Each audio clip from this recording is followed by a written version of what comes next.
সুপ্রিয় একাদশ শ্রেণীর শিক্ষার্থীবৃন্দ, আসসালামু আলাইকুম।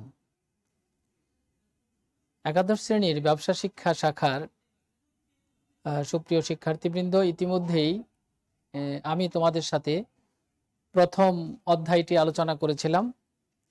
দ্বিতীয় অধ্যায় আমার সহকর্মী মানিক হোসেন উনি ক্লাস পরিচালনা করছেন। আশা করি তোমরা দ্বিতীয় অধ্যায়টা ভালোভাবে বুঝতে পেরেছ। আরও যদি দুই একটা ক্লাস আমাদের লাগে তাহলে তিনি সম্পাদন করবেন। আজকে আমরা তোমাদের প্রথম পত্রের তৃতীয় অধ্যায়, যে অধ্যায়টা আছে কেন্দ্রীয় প্রবণতা, সেই অধ্যায় নিয়ে আমরা আজকে কথা বলবো। এই অধ্যায়টি আমি তোমাদের সঙ্গে ইনশাল্লাহ থাকব। এই অধ্যায়ের পড়ার জন্য তোমার দ্বিতীয় অধ্যায়ের আলোচনাটা তোমার সামনে আসবে। মাঝে মাঝে তোমাকে সেই অধ্যায় যদি তোমরা ভালোভাবে বুঝতে না পারো বা না দেখে থাকো, কিছু সমস্যা হবে, তাহলে আমরা সেগুলো সহ উত্তরণের চেষ্টা করব। তোমরা এই অধ্যায় পড়তে আমরা দুই একটা হয়তো গাণিতিক সমস্যার সমাধান করব। তোমরা সেগুলো খাতা কলম নিয়ে বা ক্যালকুলেটর সহকারে তোমরা বসো, তাহলে আমাদের সঙ্গে তোমরা উত্তর লিখলে আমি এখানে দেখতে পাবো এবং মন্তব্য নিয়ে আমরা কথা বলতে পারবো। সুপ্রিয় শিক্ষার্থীবৃন্দ, তাহলে আমরা কথা বলতে চাই কেন্দ্রীয় প্রবণতা তৃতীয় অধ্যায় যেটা। তার আগে আমি হয়তো অনেকেই প্রথম দিকের ক্লাসগুলো করেছে কিনা আমি বুঝতে পারছি না। আমি কে মাহফুজুর রহমান, সহযোগী অধ্যাপক, পরিসংখ্যান বিভাগ, রাজশাহী কলেজ। কে মাহফুজুর রহমান, সহযোগী অধ্যাপক, পরিসংখ্যান বিভাগ, রাজশাহী কলেজ। আশা করি তোমরা সকলেই আলহামদুলিল্লাহ ভালো আছো। তাহলে আমরা শুরু করতে যাচ্ছি কেন্দ্রীয় প্রবণতা তৃতীয় অধ্যায়। কেন্দ্রীয় প্রবণতা, কেন্দ্রীয় বানান রস্বীকার দিয়ে এখন বর্তমানে লেখা হয়, ইতিপূর্বে দীর্ঘিকার দিয়ে আমরা লিখেছি, দুইটাই সঠিক হবে। তোমরা গণসংখ্যা নিবেশন তৈরি করা শিখেছ নিশ্চয়ই। দ্বিতীয় অধ্যায়ে এই বিষয়টা ছিল যে গণসংখ্যা নিবেশন কি করে তৈরি করতে হয়।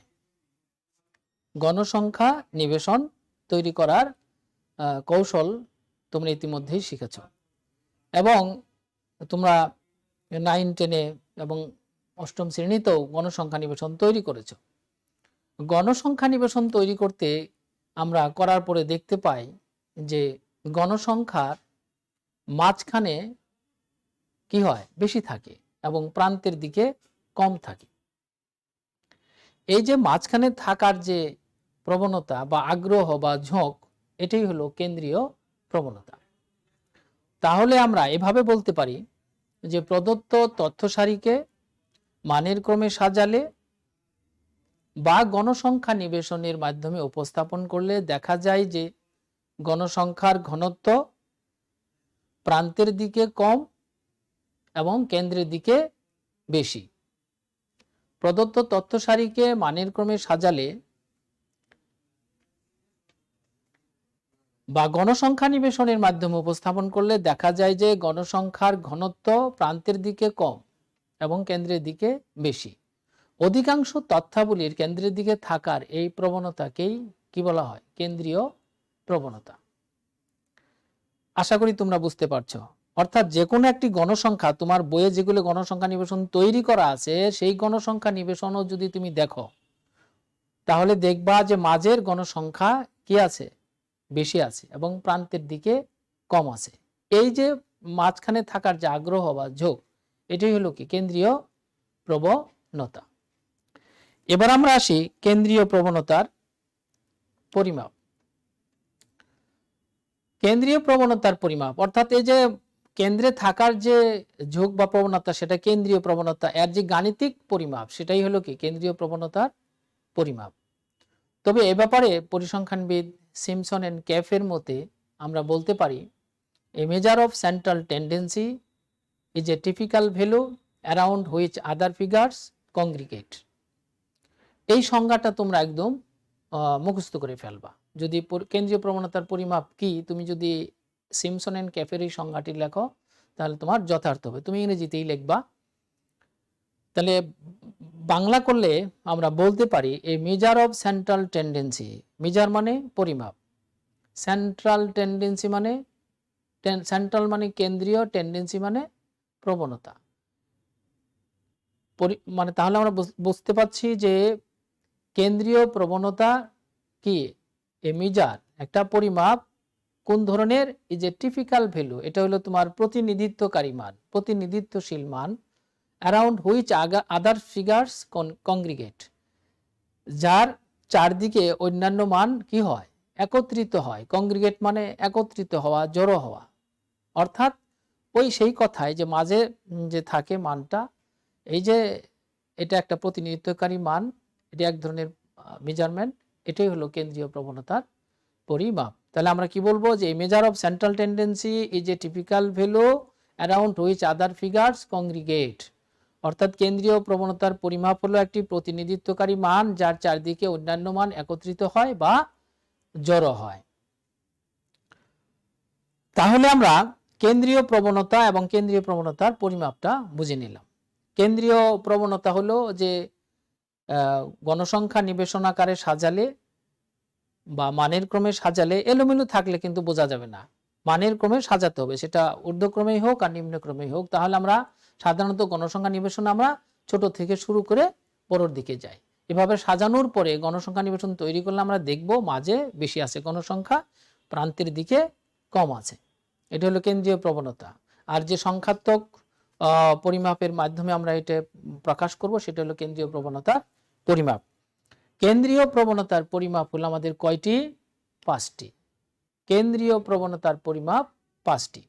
তোমরা হয়তো 3টার নাম জেনেছ, যে গাণিতিক গড়, মধ্যমা, প্রচুরক। এই 3টি হয়তো তোমাদের নাম জানা আছে। এর ওর সঙ্গে আমাদের অতিরিক্ত এখন আমরা এই একাদশ শ্রেণীতে এসে জানবো যে কেন্দ্রীয় প্রবণতার পরিমাপ কয়টি? 5টি। গাণিতিক গড়, জ্যামিতিক গড়, তরঙ্গ গড়, মধ্যমা এবং প্রচুরক। কি বললাম? গাণিতিক গড়, জ্যামিতিক গড়, তরঙ্গ গড়, মধ্যমা, প্রচুরক। গাণিতিক গড়কে আমরা ইংরেজিতে বলতে পারি অ্যারিথমেটিক মিন। কি বলবো আমরা?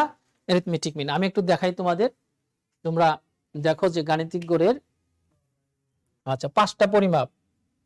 তাহলে আমরা 1 নম্বরে লিখব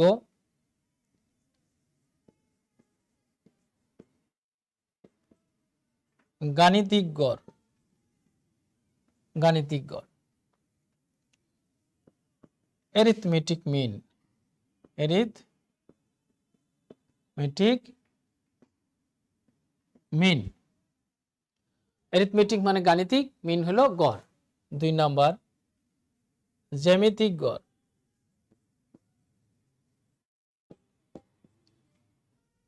জ্যামিতিক গড় এটা হলো জিওমেট্রিক মিন। Geometric mean. 3 নম্বর তরঙ্গ গড়। তরঙ্গ গড়, এখানে তরঙ্গ গড় বা উল্টন গড়,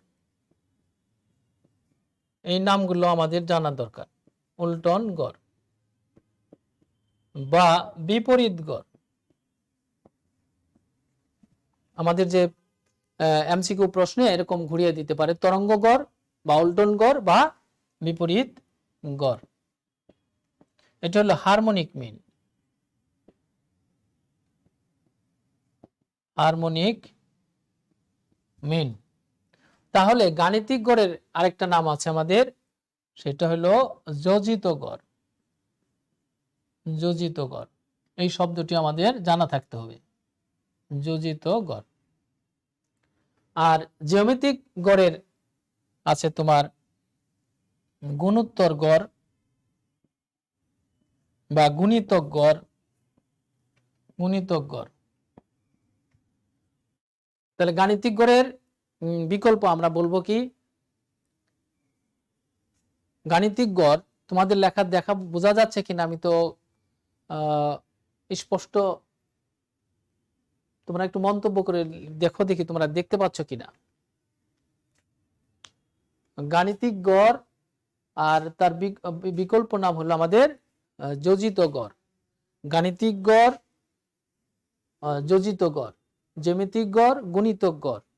গুণিতক গড়ের পরিবর্তে আরেকটা আছে গুণোত্তর গড়। তিনটা নামই তোমাকে জানতে হবে।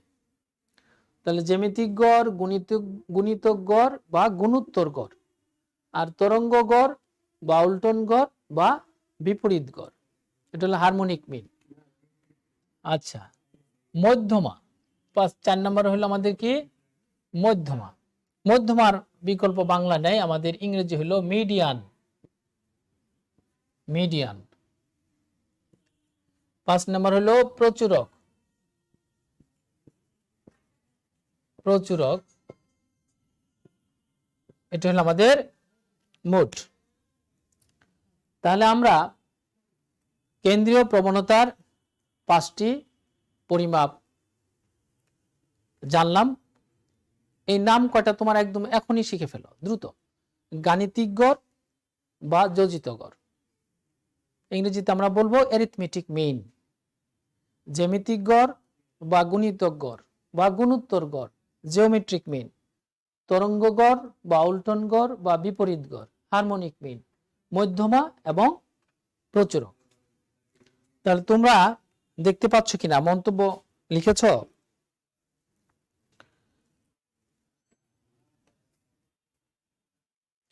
তাহলে আমরা বুঝতে পারবো যে আমাদের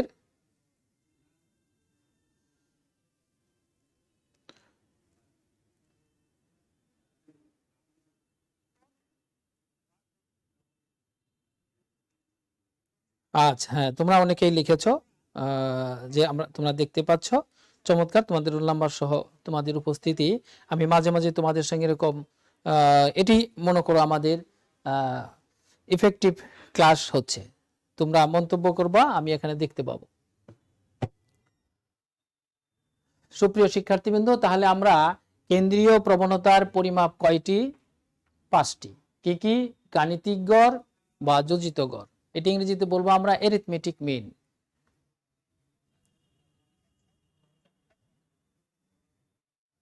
তারপরে হলো আমাদের জ্যামিতিক গড় বা গুণিতক গড় বা গুণোত্তর গড়, তরঙ্গ গড়, উল্টন গড় বা বিপরীত গড়, মধ্যমা, প্রচুরক। তাহলে আমরা প্রথমটা নিয়ে আজকে কথা বলতে চাই। কোনটা নিয়ে? প্রথমটা নিয়ে, যে গাণিতিক গড়। গাণিতিক গড় নিয়ে আমরা আলোচনা করব।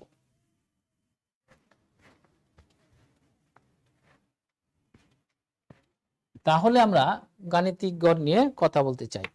তাহলে গাণিতিক গড়ের সংজ্ঞাটা আমরা স্লাইড থেকে দেখি। গাণিতিক গড়ের সংজ্ঞাটা আমরা স্লাইড থেকে দেখে নিব। আচ্ছা, দেখো স্লাইডে হয়তো আমরা দেখতে পাচ্ছি যে গাণিতিক গড়, তোমরা ইতিমধ্যে সেটা শিখেছ। গড় মানেই হলো আমরা সাধারণত বুঝি গাণিতিক গড়। গাণিতিক গড় কিভাবে পাওয়া যায়? যে কোনো তথ্য সারির সকল মানের সমষ্টিকে মোট তথ্য সংখ্যা দ্বারা ভাগ করে যে মান পাওয়া যায় তাকে গাণিতিক গড় বলে। কি বললাম? যতগুলো তথ্যমান থাকবে, তথ্যমানগুলোর যোগফলকে তথ্য সংখ্যা দ্বারা ভাগ করে যে মানটা হবে সেটাই হলো আমাদের গাণিতিক গড়।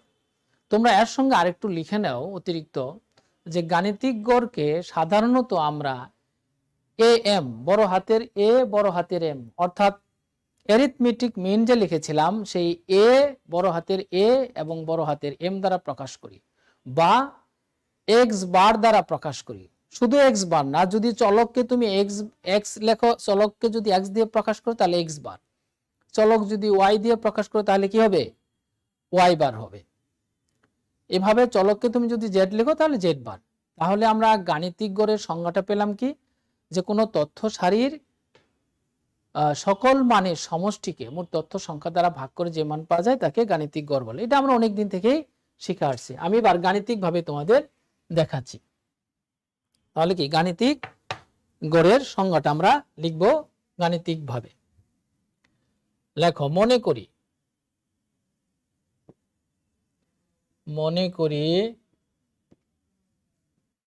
কোন চলক এক্স এর n সংখ্যক মানসমূহ, কোন চলক এক্স এর n সংখ্যক মানসমূহ যথাক্রমে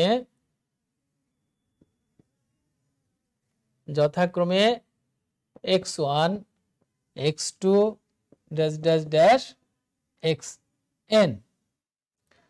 তাহলে আমরা একটা চলক x নিলাম যার n সংখ্যক মান নিলাম, মানগুলো কি x1 x2 xn। তাহলে সুতরাং গাণিতিক গড়, তাহলে গাণিতিক গড় কি দ্বারা প্রকাশ করব আমরা, m বা x বার, যেহেতু চলককে আমরা x লিখেছি তাহলে আমরা কি দেব x বার, x লিখে উপরে একটা দাগ দিলে আমাদের কি হয়ে যাবে x বার। এটাই গাণিতিক গড় প্রকাশ করার উপায়। সংজ্ঞায় আমরা কি বলেছিলাম, সবগুলো মানের যোগফল। তাহলে যোগফল করো তুমি x1 plus x2 dash dash dash xn, ভাগ করব কত দিয়ে, n সংখ্যক মান আছে তার মানে n দ্বারা ভাগ করব। আমরা এই ধরনের যদি থাকে x1 plus x2 dash dash xn, তাহলে আমরা সংক্ষিপ্ত করার উপায় জানি, সেটা কি, কোন প্রতীক ব্যবহার করে, সামেশন ব্যবহার করে লিখব xi, i এর মান দিব 1 থেকে স্মল n, n সংখ্যক মান আছে আর নিচে হলো আমাদের n। অর্থাৎ গাণিতিক গড় x বার সমান আমরা পেলাম এই যে সামেশন xi ভাগ n।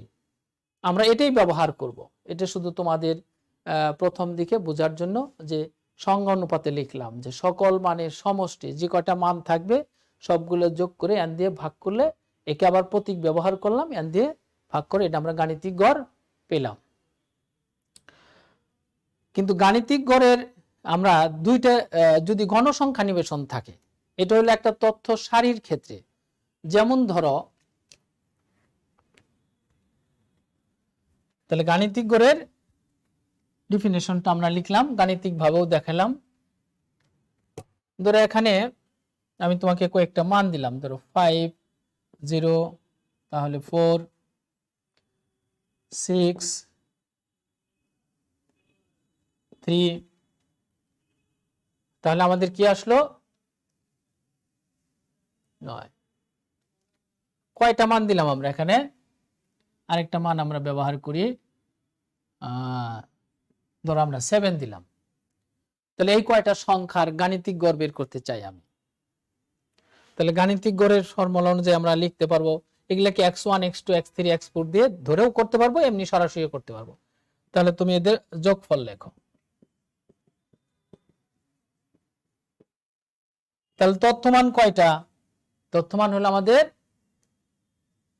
6টা তথ্যমান। শূন্যকে কিন্তু আবার বাদ দিও না যে শূন্য এটা তথ্যমান না, তা কিন্তু না, শূন্য থাকলেও সেটা কি মান। তাহলে এই সবগুলো যোগফলকে তুমি এই ফর্মুলা দিয়ে করতেছি আমরা, অর্থাৎ এই প্রক্রিয়াতে করতেছি। যদি গণসংখ্যা না থাকে সবগুলো যোগ করব, সংখ্যা দিয়ে ভাগ করব, সংজ্ঞাতে আমাদের এটি আছে।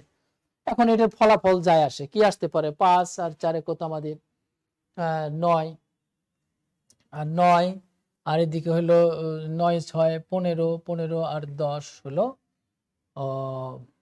25, 25কে 6 দিয়ে ভাগ করলে যা আসবে সেটাই হবে কি আমাদের ফলাফল। এটাই হলো আমাদের গাণিতিক গড়। তাহলে গণসংখ্যা নিবেশন থাকলে কি হবে সেটা আমাদের একটু দেখা দরকার। তাহলে এটা নিশ্চয়ই বুঝেছো যে তথ্য সারি যদি দেওয়া থাকে, ধরো তোমাদের ক্লাসের 6 জন বা 10 জন শিক্ষার্থীর গড় বয়স বের করব, তাহলে তাদের বয়সগুলো যোগ করে ওই সংখ্যা দিয়ে ভাগ দিলেই আমরা গাণিতিক গড় পেয়ে যাব। কিন্তু গণসংখ্যা নিবেশনের ক্ষেত্রে কিভাবে করতে হয় সেটা আমরা একটু খেয়াল করি। তাহলে প্রথমে আমরা কি করব, একটা গণসংখ্যা নিবেশন, কাল্পনিক গণসংখ্যা নিবেশন আমরা তৈরি করে নেই, বোর্ডে লিখি। ধরো একটা গণসংখ্যা নিবেশন আমি লিখতেছি। গণসংখ্যা নিবেশনে, তৈরিকৃত গণসংখ্যা নিবেশনে যেটা দেওয়া থাকবে সেখানে 2টা কলাম থাকলে যথেষ্ট।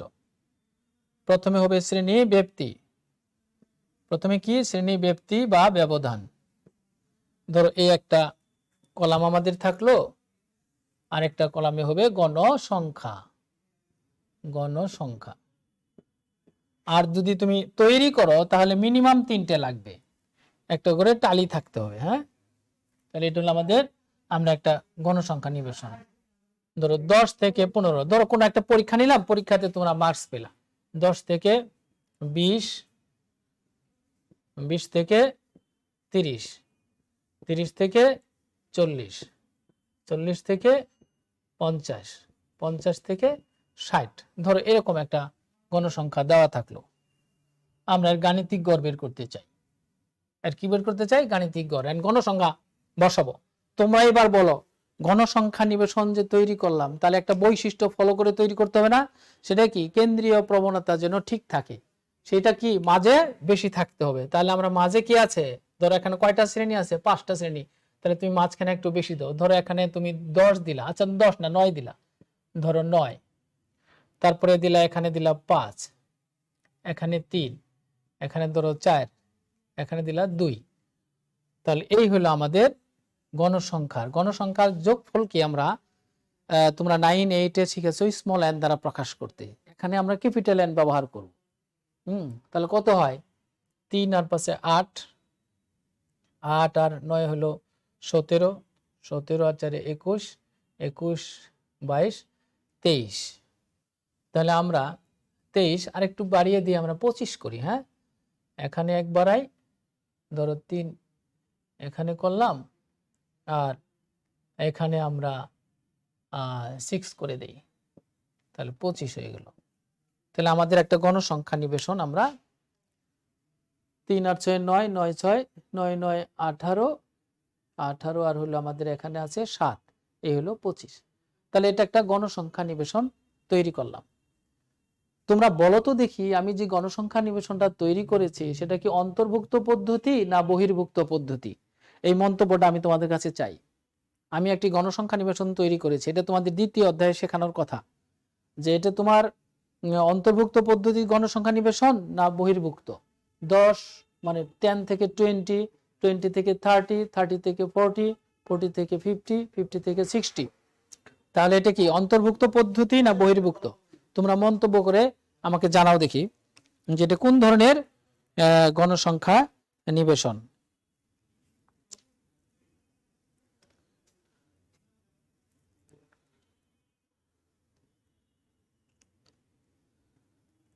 আচ্ছা, তোমরা একটু লেখো যে এটা কি অন্তর্ভুক্ত পদ্ধতি না বহির্ভুক্ত পদ্ধতির গণসংখ্যা নিবেশন।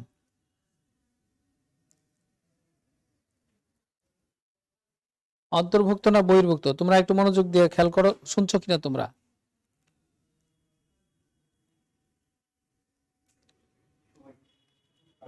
আচ্ছা, তোমরা এখনো কেউ আমাকে জানাওনি যেটা অন্তর্ভুক্ত না বহির্ভুক্ত। আমি বুঝতে পারছি না তোমরা আসলে বুঝেছো কিনা প্রশ্নটা। প্রিয় শিক্ষার্থীবৃন্দ, তাহলে আমরা খেয়াল করে দেখো, দুই ধরনের গণসংখ্যা নিবেশন আছে, একটা হলো অন্তর্ভুক্ত আর একটা হলো বহির্ভুক্ত। 10 থেকে 20, 20 থেকে 30, যদি 20 সংখ্যাটি আসে তাহলে কোথায় বসবে? দেখো এখানেও 20 আছে, এখানেও 20 আছে, তারপরে 30 দুই জায়গাতে আছে। অর্থাৎ 10 থেকে 20, তুমি যদি 10 থেকে শুরু করো, 20ও কাউন্ট করো, তাহলে ব্যবধান কিন্তু হয়ে যাবে 11। কিন্তু আমি এখানে দিয়েছি ব্যবধান 10 ধরে। অর্থাৎ যদি অবিচ্ছিন্ন থাকে তাহলে বুঝবা যে এটা তোমার বহির্ভুক্ত পদ্ধতিতে তৈরি করা আছে। 20 এই প্রথম শ্রেণীতে গণনা হবে না, এখানে 20 আসলে পরের শ্রেণীতে চলে যাবে। 10 থেকে 19 বা তার বেশি, কিন্তু 20 হবে না। 20 হলে কোথায় চলে আসবে? পরেরটাতে চলে আসবে। এর অর্থাৎ এই গণসংখ্যা নিবেশনটা হলো বহির্ভুক্ত পদ্ধতিতে তৈরি করা। আর অন্তর্ভুক্ত পদ্ধতিতে যদি হতো তাহলে তোমার হবে 10 থেকে 19, তারপরেরটা হবে 20 থেকে 29, এই প্রক্রিয়াতে হবে। তাহলে আমরা এটা বহির্ভুক্ত পদ্ধতিতে গণসংখ্যা নিবেশন তৈরি করেছি। তাহলে আমরা এই গণসংখ্যা নিবেশনের গাণিতিক গড় বের করতে চাই।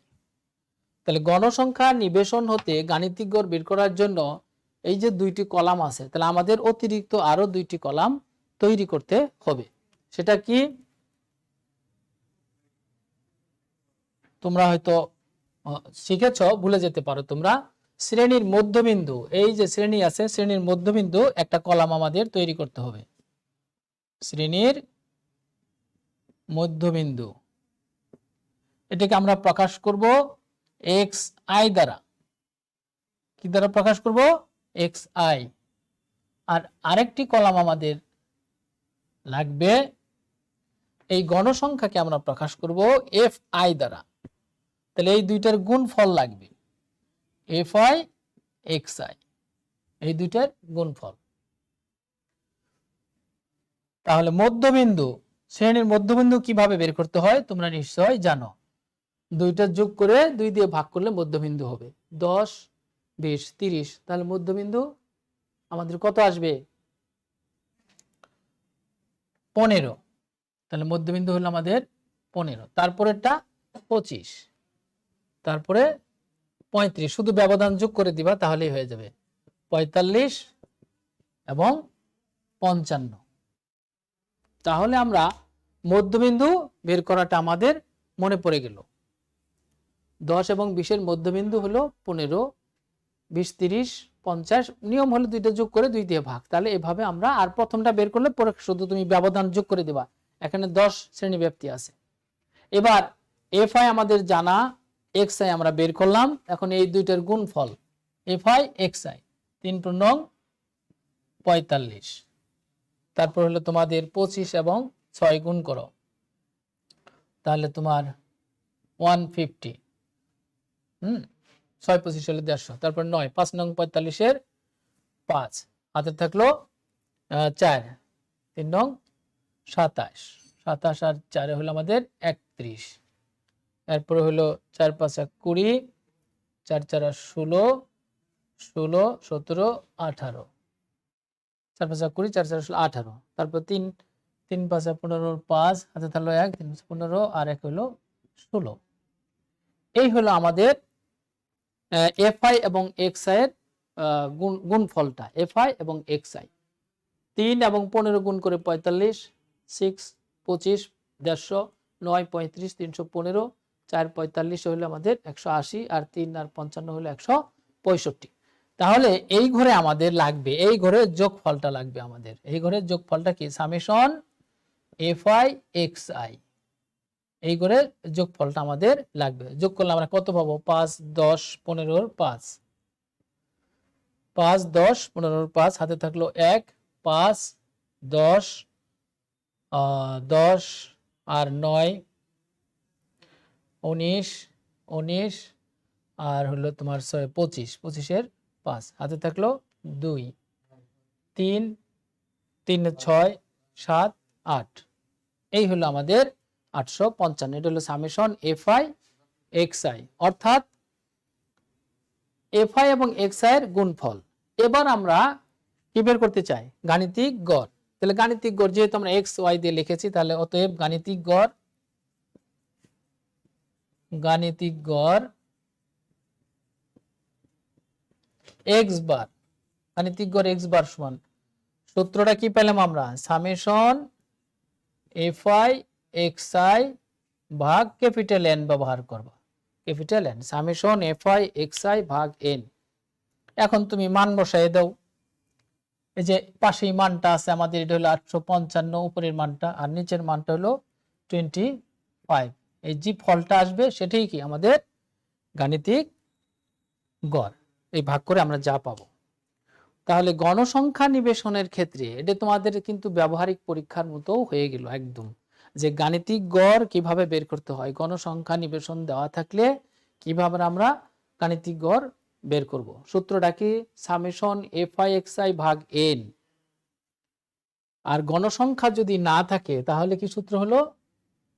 শুধু সামেশন এক্স আই ভাগ এন, স্মল এন আমরা এই ক্ষেত্রে ব্যবহার করি। তাহলে গাণিতিক গড়ের আমরা দুইটা সূত্র পেলাম। একটা হলো এক্স বার, এটা হলো সামেশন এফ এক্স আই ভাগ এন, এটাও গাণিতিক গড়। আর একটা হলো summation F I x I ভাগ এন। এটা কিন্তু তোমার এই খুবই গুরুত্বপূর্ণ এই সূত্র দুইটা, এবং কিভাবে কাজ করা যায় সেটা দেখতে হবে তোমার। তাহলে গাণিতিক গড় আমরা বের করা শিখলাম গণসংখ্যা নিবেশনের ক্ষেত্রে। আচ্ছা, উপরের অংশটা ভালো দেখা যাচ্ছে না, আমি নিচে লিখি।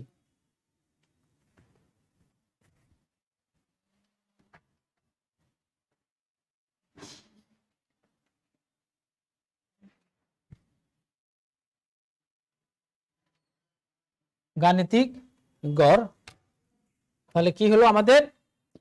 গাণিতিক গড়ের সূত্র সামেশন xi ভাগ স্মল n, এটা একটা, এটা তোমাকে একদম মুখস্থ রাখবা।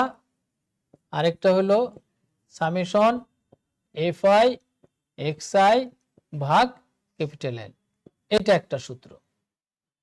এই দুইটা সূত্র প্রয়োগ করে আমরা গাণিতিক গড় নির্ণয় করব। তাহলে গাণিতিক গড় হলো আমাদের কাকে বললাম আমরা, যে কোনো তথ্য সারির সকল মানের সমষ্টিকে তথ্য সংখ্যা দিয়ে ভাগ করে যে মান পাওয়া যায় তাকে গাণিতিক গড় বলে। এবং গাণিতিক গড়কে প্রকাশ করা হয় am বা x বার দ্বারা।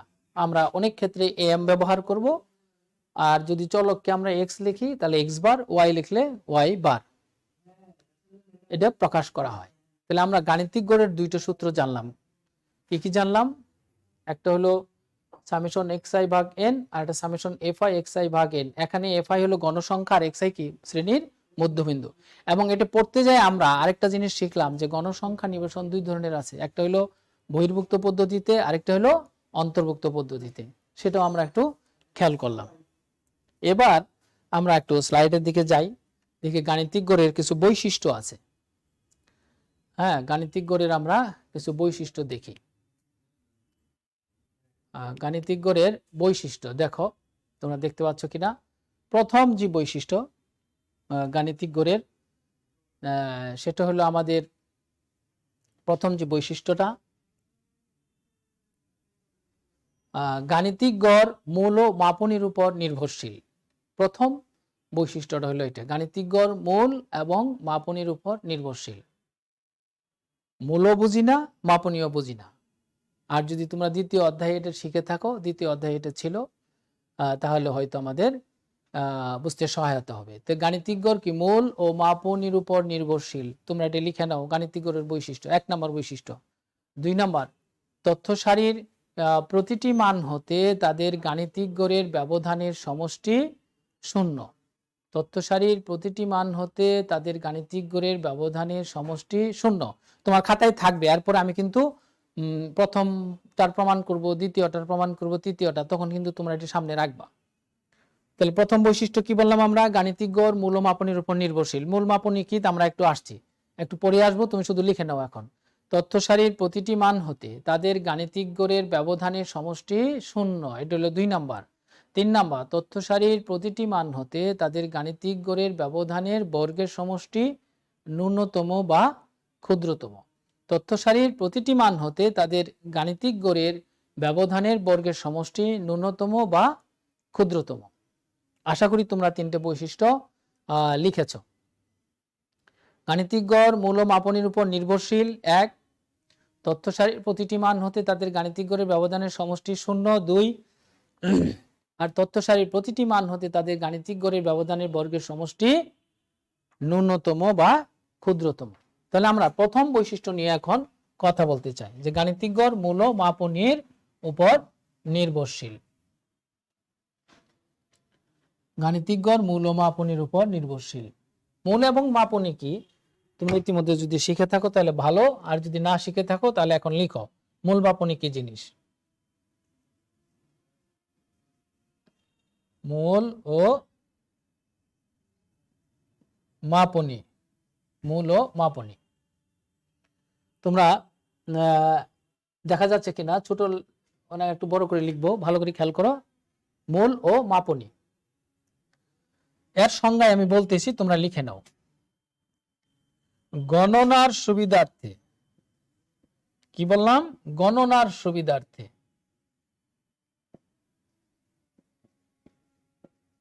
গণনার সুবিধার্থে প্রদত্ত তথ্য সারি হতে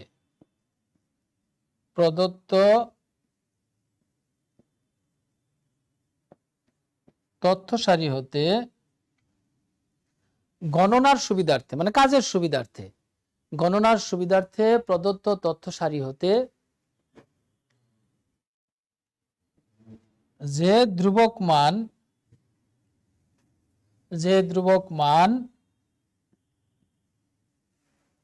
গণনার সুবিধার্থে প্রদত্ত তথ্য সারি হতে যে ধ্রুবক মান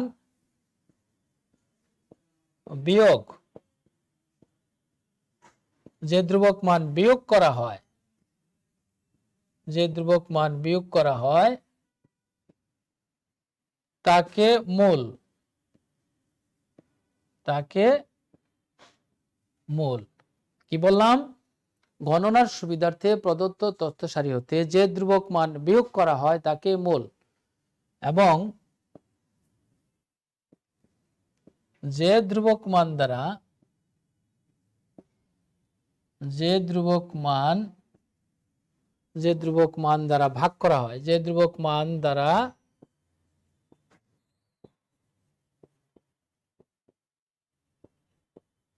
ভাগ করা হয়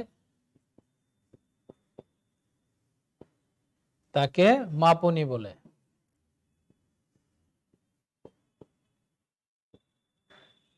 মাপনী বলে।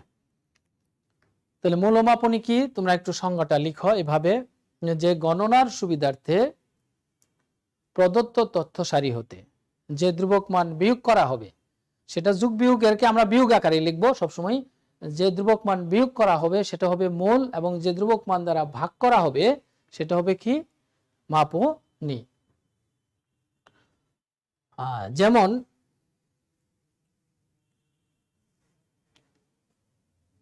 ইউ একটা নতুন আমরা চলক নিলাম, প্রথম আদি চলক ধরো এক্স আছে আমাদের, প্রথম চলকটায় যদি এক্স থাকে তার প্রত্যেকটা মান থেকে আমরা একটা ধ্রুবক মান বাদ দিব, ধরো এ বাদ দিলাম এবং সি দ্বারা ভাগ করলাম। প্রথম চলক এক্স, তোমাকে যে চলকটা দিলাম সেটা হলো এক্স, এখান থেকে যা বাদ দিচ্ছি মানে বিয়োগ করতেছি সেটা হবে মূল, এবং যেটা দিয়ে ভাগ করব সেটা কি? মাপনী। তাহলে এখানে এটা কি? এখানে হবে এ হলো মূল আর সি হলো মাপনী। যে ধ্রুবক মান আমরা বিয়োগ করলাম সেটা হলো মূল, অর্থাৎ এ হলো মূল এবং মাপনী কি? সি হলো আমাদের মাপনী। তাহলে দেখো খেয়াল করে, যে গণনার সুবিধার্থে প্রদত্ত তথ্য সারি হতে যে, এটা তোমাকে একদম এভাবে আপাতত মনে রাখতে হবে, আমরা একটা অঙ্ক করার পরে তোমার একটা ক্লিয়ার হয়ে যাবে। গণনার সুবিধার্থে প্রদত্ত তথ্য সারি হতে যে ধ্রুবক মান বিয়োগ করা হয়, এই যেটা হলো প্রদত্ত তথ্য সারি এক্স আই, প্রদত্ত তথ্য সারি হতে যেটা বাদ দিলাম বিয়োগ করলাম সেটা হলো মূল, এটা হলো মূল, আর যেটা দিয়ে ভাগ করলাম সেটা হলো আমাদের মাপনী। তো এখন গাণিতিক গড় এই মূল এবং মাপনীর উপর নির্ভরশীল হবে। সেটা কিভাবে? দেখো আমরা সেই প্রমাণটা আমরা এখন করব। প্রথম প্রমাণটা আমরা করতে চাই যে গাণিতিক গড় মূল ও মাপনীর উপর নির্ভরশীল। গাণিতিক গড় মূল এবং মাপনীর উপর নির্ভরশীল। প্রথম যে প্রমাণটা, বৈশিষ্ট্যের প্রথম প্রমাণ, আমি আর প্রমাণটা কথাটা লিখলাম না, তোমাদের কাছে আছে, আমি শুধু প্রমাণটা দেখাচ্ছি। তাহলে মনে করি কোন চলক এক্স এর n সংখ্যক মানসমূহ, চলক এক্স এর n সংখ্যক মানসমূহ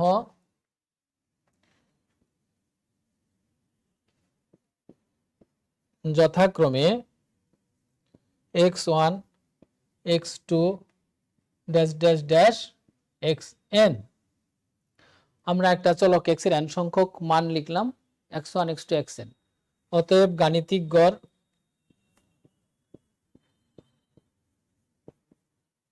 তাহলে গাণিতিক গড় কত হবে বলো? তোমরা ইতিমধ্যে শিখেছো গাণিতিক গড় কি দিয়ে প্রকাশ করব? x বার দ্বারা প্রকাশ করব। গাণিতিক গড়কে আমরা কি দ্বারা প্রকাশ করব? x বার। আমাদের সূত্রটা কি? এটা তো গণসংখ্যা নিবেশন না, এমনি তথ্য সারি ধরেছি, তাহলে হলো এই আয়ের মান 1 থেকে n। এটা লিখলেও দুই একবার ছুটে গেলেও সমস্যা নাই। তাহলে আমরা গাণিতিক গড় একটা চলক লিখলাম x1 মান লিখলাম x1 x2 xn, আর তাদের সূত্রটা হলো গাণিতিক গড়ের এই। এবার আমরা আরেকটি নতুন চলক নিই, ধরি ইউ একটি নতুন চলক, ইউ একটি নতুন চলক যেন ইউ আই সমান সমান এক্স আই মাইনাস এ ভাগ সি। আমরা একটা নতুন চলক নিলাম, তার নাম দিলাম ইউআই। ইউ একটি নতুন চলক যেন ইউআই সমান এক্স আই মাইনাস এ ভাগ সি। তাহলে এখানে কি মূল মাপনী কি আমরা এনেছি? আনছি। প্রদত্ত চলক কি ছিল? এক্স। এখান থেকে আমরা কি বাদ দিলাম? এ। এটা কি এখানে মূল, আর সিটা কি আমাদের মাপনী। তাহলে দেখো আমরা মূল মাপনী সেট করলাম, মানে মূল মাপনী এখানে সংযুক্ত করলাম। নতুন চলকের নাম দিলাম ইউআই সমান সমান হলো কি এক্স আই মাইনাস এ ভাগ সি। আয়ের মান 1 থেকে n, অর্থাৎ n সংখ্যক মান আছে, প্রত্যেকটা মান থেকেই মূল বাদ যাবে। এভাবে একবারে লিখলেই হলো এক্স আই মাইনাস এ ভাগ সি। এবার আমি এখানে চলে আসলাম, বা দিয়ে এই জায়গাতে লিখব। এই যে এই লাইনের পরের থেকে দেখো সি দিয়ে ইউ কে গুণ করো, তাহলে সি ইউ আই, মানে আর গুণ করতেছি। সি হলো নিচের, এটা হলো উপরে। সি ইউ আই এর নিচে ধরো 1 আছে, তাহলে এটাকে গুণ করলে আমরা কত পাবো? এই পাশে এক্স আই মাইনাস এ। এই অংশটাকে আমরা এক লাইনে নিয়ে আসলাম, তাহলে সি ইউ আই সমান সমান হলো এক্স আই মাইনাস এ। বা এবার এটাকে এই পাশে নিয়ে আও, তাহলে আমাদের এ হলো মাইনাস আছে, প্লাস হয়ে গেল। এ সি ইউ আই সমান সমান হলো এক্স আই, ওই পাশে এক্স আই থাকলো, এটাকে আমি বাম পাশে নিয়ে আসলাম, তাহলে কি হয়ে গেল? মাইনাস প্লাস হয়ে গেল। এ প্লাস সি ইউ আই সমান এক্স আই। এবার আমি উপরে লিখতে চাচ্ছি, তাহলে এক্স আই সমান, অর্থাৎ ঘুরায় দাও, এক্স আই বামে নিয়ে আসো। এক্স আইটাকে কোথায় নিয়ে আসবা? বামে নিয়ে আসো। এখান থেকে আমরা আনতে পারি এক্স আই সমান সমান হলো এ প্লাস সি ইউ আই। এবার আমাকে তো গাণিতিক গড় বানাতে হবে, আছে এক্স আই, আমাকে কি বানাতে হবে? এক্স বার বানাতে হবে। তাহলে এক্স বার বানাতে গেলে সামেশন দিয়ে গুণ করতে হবে, এন দ্বারা ভাগ করতে হবে। তাহলে বা দিয়ে আমরা লিখব, উভয় পক্ষকে সামেশন দ্বারা গুণ করতেছি। সামেশন 1 থেকে n এক্স আই, ধরো এর সাথেও সামেশনটা নেও 1 থেকে n। এখানে দেখো সি আছে এবং ইউ আছে। সামেশন কোনো কিছু দিয়ে গুণ করলে যখন গুণ আকারে থাকে, তাকে যে কোন দুইটা আলাদা আলাদা গুণ করতে হয় না, যে কোনো একটাকে গুণ করলেই হয়। তাহলে সামেশনটা মানানসই হলো ইউ এর সাথে, সিটা সামনে চলে যাবে। এই ধরনের আমরা দেখিয়েছি, প্রথম অধ্যায়েও ছিল। তাহলে আমরা কি করলাম? উভয় পক্ষকে সামেশন দ্বারা গুণ করলাম। গুণ করার ফলে কি আমাদের গাণিতিক গড় আসছে? বাম দিকে কি এক্স বার আসছে? আসে নাই। বাকি কি আছে? এন দ্বারা ভাগ দিতে হবে এখন। তাহলে আমরা এন দ্বারা ভাগ দিই। এখন আমরা এন দ্বারা কি করব? ভাগ করব। তাহলে সামেশন এক্স আই ভাগ এন, এন দ্বারা ভাগ দিচ্ছি, সমান সমান। এবার খেয়াল করো, এ হলো ধ্রুবক মান, এই ধ্রুবকের সাথে সামেশন আছে, সামেশন উঠে যাবে না? প্রথম অধ্যায়ে আমরা দেখেছিলাম, উঠে কি হবে? এন হবে, অর্থাৎ এ এন সংখ্যক বার যোগ করতে হবে। তাহলে এন এ, আর আমরা এন দ্বারা ভাগ করতেছি, তাহলে সি সামেশন ইউআই ভাগ এন। আমরা সামেশন দিয়ে গুণ দিলাম প্রথমে, তারপরে আমরা কি এন দ্বারা ভাগ করলাম। এবার বাম দিকে খেয়াল করো, সামেশন এক্স আই ভাগ এন, অর্থাৎ কি আসলো? এক্স বার চলে আসলো। এন এন কাটে দিলা, থাকলো এখানে এ। এই যে এই মানটা কি? সামেশন এক্স আই ভাগ এন যদি এক্স বার হয়, তাহলে সামেশন ইউআই ভাগ এন মানে ইউ বার। আর এখানে হলো আমাদের সি। দেখো এবার খেয়াল করে, তাহলে গাণিতিক গড় এক্স বার, ইউ এবং এক্স এর মধ্যে সম্পর্ক কি ছিল? মূল এবং মাপনী দ্বারা। ইউ এবং এক্স এর যে সম্পর্ক আমরা প্রথমে তৈরি করেছিলাম, সেখানে কি ছিল? মূল এবং মাপনী ছিল। এখন লাস্টে এসে দেখলাম এক্স বারের সাথে ইউ বারের সম্পর্ক আসলো, কিন্তু এও আছে সিও আছে। অর্থাৎ গাণিতিক গড় মূল ও মাপনীর উপর নির্ভরশীল। এই যে এ দ্বারাও নির্ভরশীল, সি দ্বারাও নির্ভরশীল। যদি এরকম আসতো যে এক্স বার সমান সমান ইউ বার, যেমন সামনে আমরা পড়তে যাই আরো বিভিন্ন অধ্যায় যখন পড়বো তখন দেখবা যে ওই অধ্যায়গুলোর মধ্যে কি তারা মূল মাপনীর উপর নির্ভরশীল হবে না, কোনো কোনো সময় মূলের উপরে হবে, কোনো কোনো সময় মাপনীর হবে।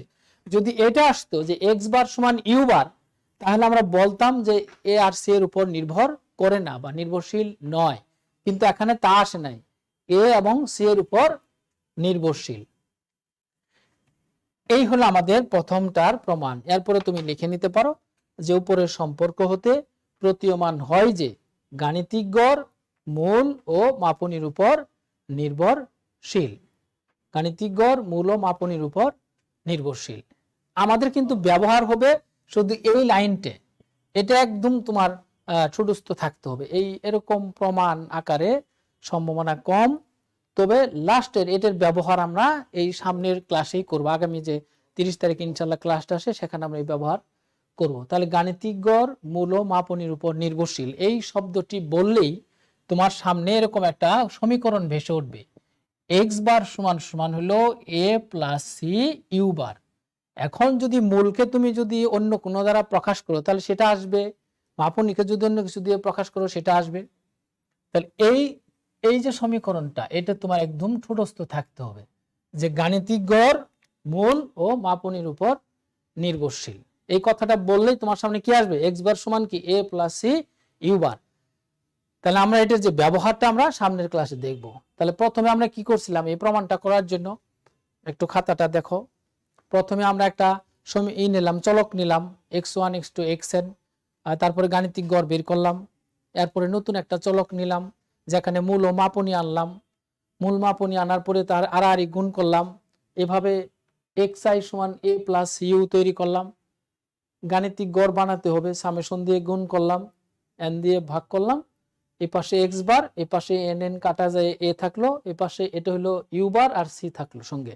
তাহলে গাণিতিক গড় মূল ও মাপনীর উপর নির্ভরশীল এই বাক্যটি বলার সাথে সাথেই তোমার সামনে এটা ভেসে আসতে হবে, মানে চোখের সামনে ভেসে আসবে যে আমার সামনে এই চিত্রটা, এই সমীকরণটা থাকবে এক্স বার সমান এ প্লাস সি ইউ বার।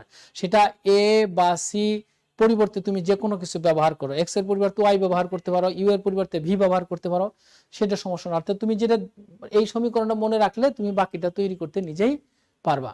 তাহলে প্রিয় শিক্ষার্থীবৃন্দ, আজকে আমরা যে অধ্যায় শুরু করেছিলাম সেটার নাম কি ছিল, কেন্দ্রীয় প্রবণতা। কেন্দ্রীয় প্রবণতা হলো প্রদত্ত তথ্য সারিকে মানের ক্রমে সাজানোর পর দেখা যায় যে অধিকাংশ তথ্যাবলীর প্রবণতা হলো কেন্দ্রের দিকে থাকা, যার ফলে প্রান্তের দিকে ঘনত্ব কম, কেন্দ্রের দিকে বেশি। এই যে আগ্রহ বা ঝোঁক বা প্রবণতা সেটাই কেন্দ্রীয় প্রবণতা। আর এই কেন্দ্রীয় প্রবণতার যে গাণিতিক পরিমাপ সেটা হলো কেন্দ্রীয় প্রবণতার পরিমাপ। কেন্দ্রীয় প্রবণতার পরিমাপ কয় ধরনের পেলাম আমরা, কেন্দ্রীয় প্রবণতার পরিমাপ পেলাম আমরা 5 ধরনের। গাণিতিক গড় বা যোজিত গড়, জ্যামিতিক গড় বা গুণিতক গড় বা গুণোত্তর গড়, তরঙ্গ গড় বা উল্টন গড় বা বিপরীত গড়, মধ্যমা প্রচুরক। তারপর আমরা গাণিতিক গড় পড়লাম। গাণিতিক গড় কাকে বলে, গাণিতিক গড় হলো যে কোনো তথ্য সারির সকল মানের সমষ্টিকে মোট তথ্য সংখ্যা দ্বারা ভাগ করে যে মান পাওয়া যায় সেটা হলো আমাদের গাণিতিক গড়। সেই গড়ের গাণিতিক গড়ের কয়টা সূত্র, 2টা সূত্র। একটা হলো গণসংখ্যা নিবেশনের জন্য, আরেকটা হলো গণসংখ্যা নিবেশন ছাড়া। তাহলে আজকে আমরা চোখের সামনে 3টে জিনিস মানে সূত্র তোমাকে শিখালাম। একটা হলো এই যে এক্স বার সমান এ প্লাস সি ইউ বার, গাণিতিক গড় মূল মাপনের উপর নির্ভরশীল। আর এমনি একটা সূত্র যে সামেশন এক্স আই ভাগ এন, এটা একটা গাণিতিক গড়ের সূত্র। আরেকটা হলো summation F I x I ভাগ ক্যাপিটাল এন। এই 3টে জিনিস আমরা ভালোভাবে শিখলাম। এই 3টে জিনিস আমরা, এই যে একটা হলো মূল মাপনের কথা বললে এই সূত্রটা আমাদের চোখের সামনে আসবে, আর এক্স বার বললে এটা আসবে, এক্স বার বললে গণসংখ্যা নিবেশন বললে এই জিনিসটা আমাদের আসবে। তাহলে প্রিয় শিক্ষার্থীবৃন্দ, আজকে আমরা যতটুকু অধ্যয়ন করলাম সেটা তোমরা যদি এটা রিভিশন দাও আগামী ক্লাসের জন্য আমাদের জন্য কি হবে, সহায়তা করবে।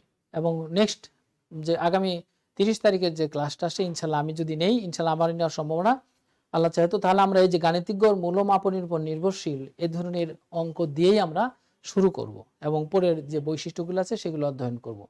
তাহলে আজকে এ পর্যন্তই। তোমাদের বুঝতে যদি কোনো সমস্যা হয়, তোমরা যদি এখনো মন্তব্য না করে থাকো, তোমরা আগামী মন্তব্যটা আমি দেখে নিবনি, তোমরা করে দিও যে কোথায় সমস্যা ছিল, তাহলে আমরা পরবর্তী ক্লাসে এটার বিস্তারিত আলোচনা করতে পারবো। তো সকলকে ধন্যবাদ। আল্লাহ হাফিজ।